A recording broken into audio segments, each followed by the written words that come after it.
Europe 1. Le grand direct des médias avec Thomas Joubert. 3 mois après la rentrée télé, le CSA est sur tous les fronts. Les signalements des téléspectateurs sont de plus en plus nombreux sur certaines émissions. Mais le CSA a-t-il un vrai pouvoir de sanction contre les chaînes ? Le CSA qui s'est aussi penché récemment sur la crise à iTélé. Il y a également la question des temps de parole politiques.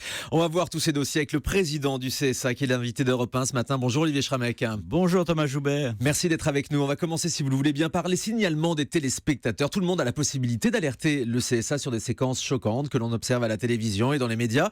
Et depuis janvier, vous en avez recensé plus de 32 000 contre 8 500 en 2015. On voit donc qu'il y a une très forte hausse de ces signalements. Comment est-ce que vous l'expliquez ?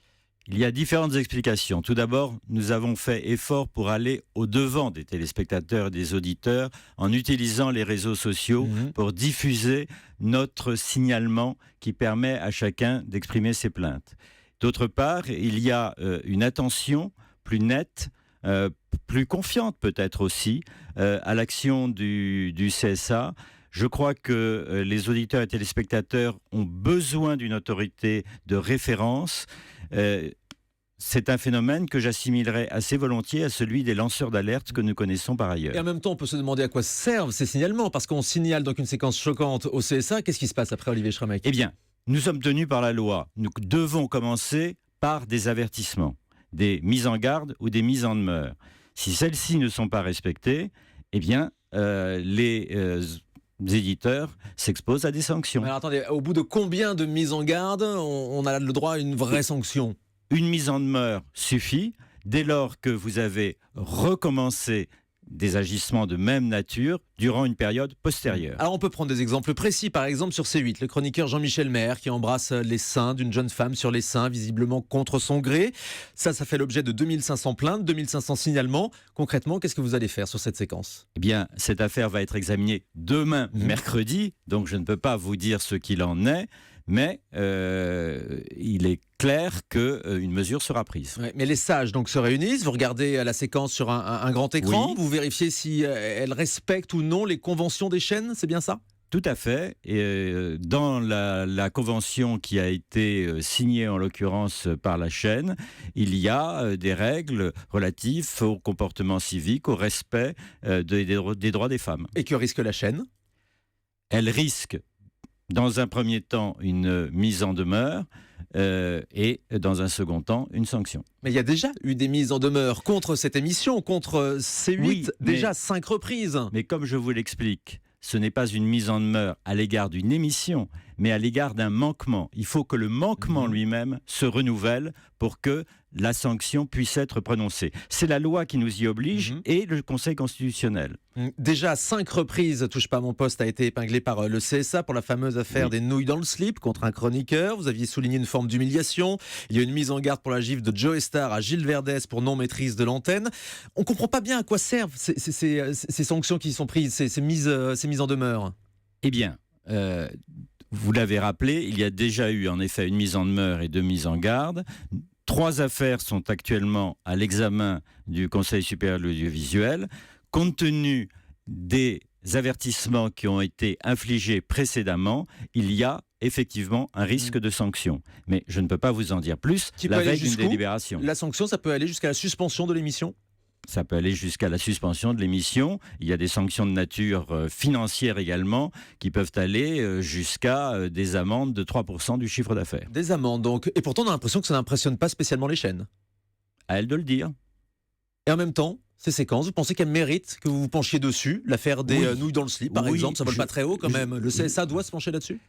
Je fais la part de l'humour, je fais la part du pastiche.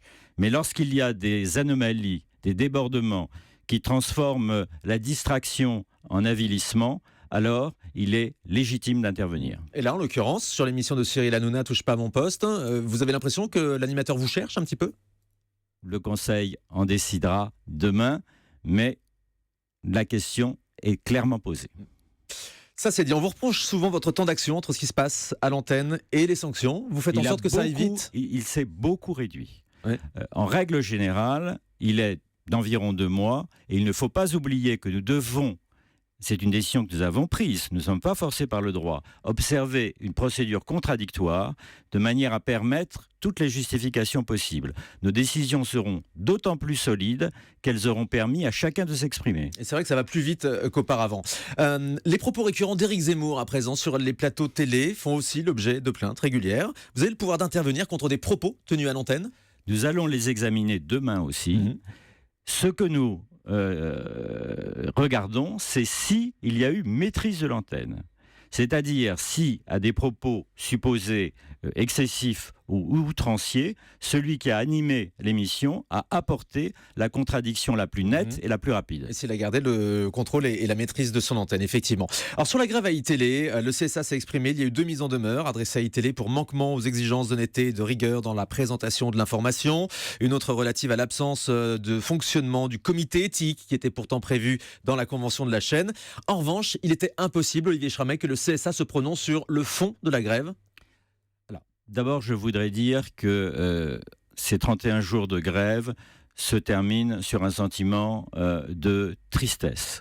Et je voudrais exprimer des sentiments particuliers à l'égard des journalistes dont l'équipe, vous savez ce qu'est une équipe de journalistes, se dissout dans des conditions qui sont terribles pour beaucoup d'entre eux.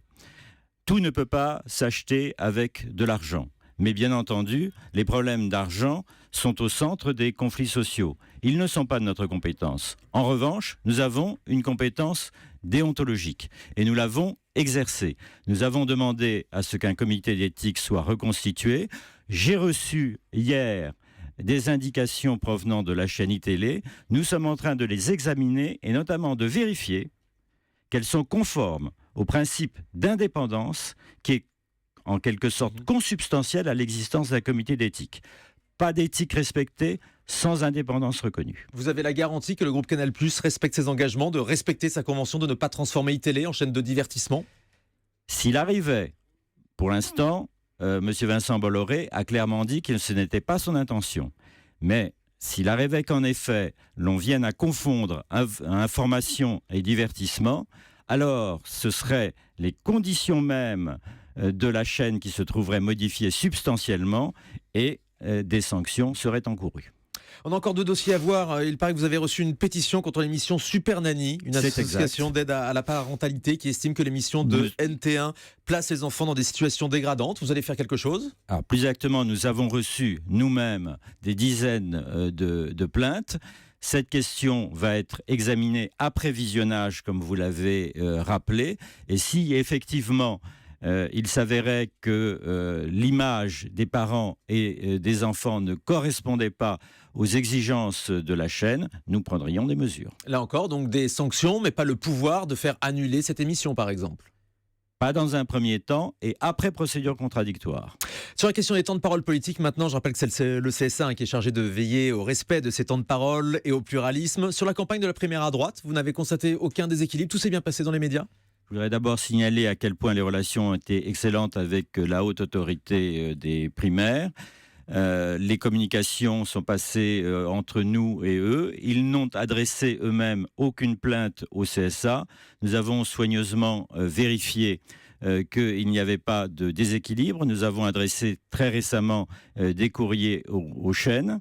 Et dès aujourd'hui, nous publierons, comme nous y sommes engagés, tous les chiffres, y compris les prises de parole de toutes les personnalités jusqu'au 13 novembre. C'est-à-dire que chaque quinzaine donne lieu à examen des chiffres, examen contradictoire s'il le faut, et à publication.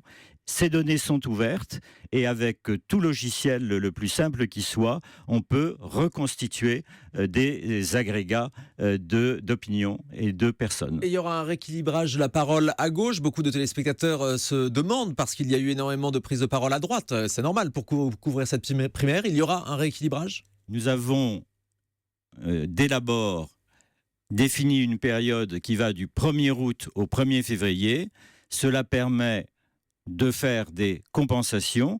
Il peut arriver que des déséquilibres si graves se produisent que ces compensations deviennent difficiles. Alors, nous mettons en garde d'emblée les chaînes ou les stations contre ces risques. C'est ce que nous avons fait dans les courriers dont j'ai parlé. Sur cette question encore, France Télé vous a saisi car le groupe public estime que le Front National détourne en ce moment les règles du temps de parole. Le FN refuserait les invitations de France Télé à venir s'exprimer sur ces plateaux pour se réserver en fait du temps de parole pour le mois de janvier. Le parti a le droit de faire ça ? France Télé n'est pas seul. J'ai déjà, le 9 juin dernier, écrit à la suite d'une saisine à la présidente de France Télévisions pour lui dire qu'elle devait nous apporter des preuves de l'attitude de la formation politique en question. Je le lui ai redit dans un courrier tout récemment. Si une formation politique décide pour des raisons qui lui appartiennent de passer son tour, eh bien, il faut qu'elle en tire toutes les conséquences. Elle se retire du jeu pour l'émission qui lui a été proposée. Ça, c'est très clair. Enfin, on a appris que TF1 et M6 réclament un assouplissement de leur convention pour leur renouvellement de l'autorisation d'émettre. Pour TF1, par exemple, il y a une demande de pouvoir diffuser de la publicité dans ces JT. Vous y êtes favorable ? Ce que demande TF1, c'est effectivement de pouvoir diffuser de la publicité dans les journaux télévisés de plus de 30 minutes. À l'époque, les journaux télévisés étaient beaucoup plus courts. Il y a donc un problème d'actualisation des règles. Mais vous y êtes pour ? De façon générale, je ne peux pas me prononcer pour le collège, mais je crois que dans cette période où l'actualité politique est tellement importante, on ressent nettement à quel point le rôle de la télévision est déterminant pour analyser et commenter l'actualité politique. Mais si c'est coupé par de la publicité, ça dérange le CSA ou pas ? La publicité est un facteur qui peut déranger la continuité d'une analyse et d'un commentaire. Eh bien, pause publicitaire justement sur Europe 1. À tout de suite, Olivier Champ.